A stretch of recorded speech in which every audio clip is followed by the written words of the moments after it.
সুপ্রিয় দর্শকবৃন্দ, আসসালামু আলাইকুম। কেমন আছেন আপনারা? আশা করি আল্লাহর রহমতে ভালো আছেন। যদি চ্যানেলটি ভালো লাগে অবশ্যই চ্যানেলটি সাবস্ক্রাইব করে আমার পাশে থাকবেন। প্রতিদিনের মতো আজকেও এক আপুকে আমার চ্যানেলে হাজির করেছি।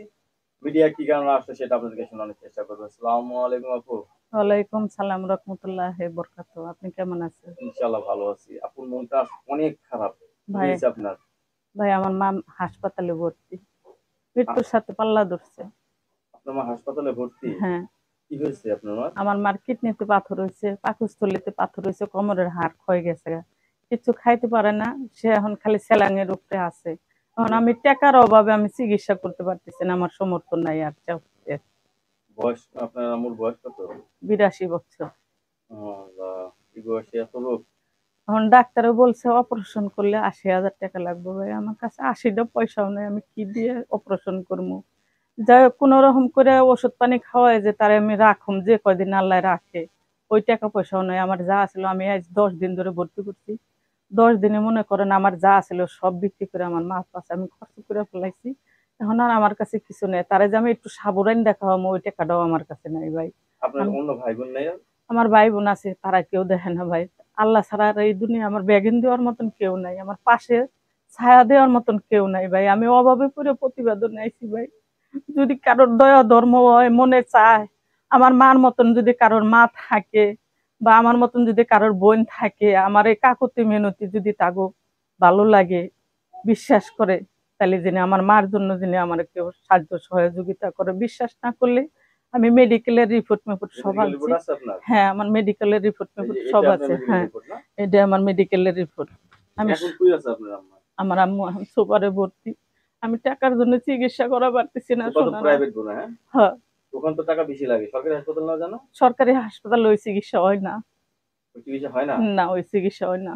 ৮০,০০০ টাকা কি টোটাল লাগবে বলছে? হ্যাঁ, টোটাল লাগবে 80,000 মানে টাকা অপারেশন করতে হবে? অপারেশন করতে হবে। ও, এখন আমার কাছে তো 80টা পয়সাও নাই, আমার কাছে যা ছিল আমি বিক্রি করে আমার মারে আমি চিকিৎসা করতেছি। এখন আর আমার কাছে কানা করিও নাই। আমার মায়ের যে একটু সাবু, এই যে একটা মহিলা এই সাবু কটা কিনে দিয়ে গেছে আমার মারে সুজির এনে খাওয়ানোর জন্য। সাবু ছাড়া আর অন্য কিছু খেতে পারতেছে না, না? সাবু ছাড়া আর অন্য কিছু খাইতে পারে না।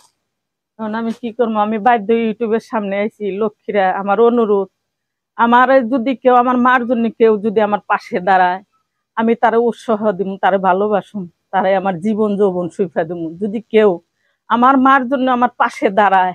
মাকে খুব ভালোবাসেন হ্যাঁ, আপনি? আমার মা আমার কলিজা ছিঁড়া দন। এই মা ছাড়া এই দুনিয়া আমার কিচ্ছু নাই, আর কেউ নেই। আমার বাবা মারা গেছে অনেক আমার দিন। বাবা মারা গেছে অনেক আগে।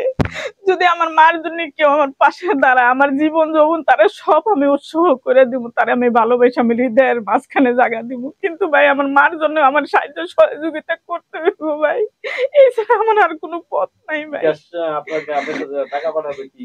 বিকাশ থেকে নাম্বার আছে? আমার বিকাশ নাম্বার আছে, বিকাশ যদি নাম্বার আছে? জনদরদিরা যদি তোমার ভালো লাগে শুনারা আমার মার জন্য আমার সাহায্য সহযোগিতা করো।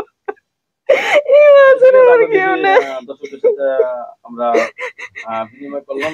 ভিডিওটা তো দর্শকরা দেখবে, দেখার পরে যদি সব মানুষের আমারে কেউ না কিন্তু কেউ সবাই কেউ না কেউ চিনেন এগিয়ে আসবে আপনার জন্য। ভাই, আমারে কিন্তু সবাই চিনেন। আমার নাম রুকিয়া, আমার বাড়ি মানিকগঞ্জ। আমি এতদিন বলছি, আমার কথা হয়তো কেউ বিশ্বাস করেন নাই। আমি কিন্তু আসলে বাস্তবে একেবারে ঘরের নিচে দাঁড়াই রয়েছে ভাই। সত্যি আমার মা অনেক অসুস্থ। আচ্ছা, কান্নাকাটি করেন না, আল্লাহ তাআলার উপর ভরসা রাখেন। আল্লাহ যা করে ভালোর জন্য করে। তো দর্শক, এই আপুর সাথে আমরা কথা বলে অনেক কিছু আপুর সম্বন্ধে, আপনার মার সম্বন্ধে জানলাম। যারা আপুকে সহযোগিতা করতে চান, একটি নাম্বার দেওয়া আছে, সেই নাম্বারে আপনারা আপুর সাথে সহযোগিতা করতে পারবেন। আপু, সবাই কিন্তু আপনাকে কিছু না কিছু সহযোগিতা করবে, টাকাটা যাতে অরিজিনালি ভালো কাজে লাগে, ঠিক আছে? আমার মার চিকিৎসাই করবো ওই টাকাটা দিয়ে, শোনা আমি আর কিচ্ছু করবো না। আর আমার কোনো কিছুর দরকার নাই। এই মা ছাড়া তো আমার আর কেউ নাই, কেউ নাই, কিছুই নাই। স্বামী নাই, একটা ছেলে নাই, আমি কার কাছে যেয়ে দাঁড়াবো? মা না ছিল তো আমার আপদে বিপদে। আমি অসুস্থ থাকলে আমার মা মানুষের কাছ থেকে চাইয়াই না আমার চিকিৎসা করছে। এখন আমার মাটাও যদি ফুরে যায়, আমি কার কাছে যেয়ে দাঁড়াবো? আমার ওই দাঁড়ানোর কোনো জায়গা নেই। আল্লাহর উপর ভরসা রাখেন, সব ঠিক হয়ে যাবে।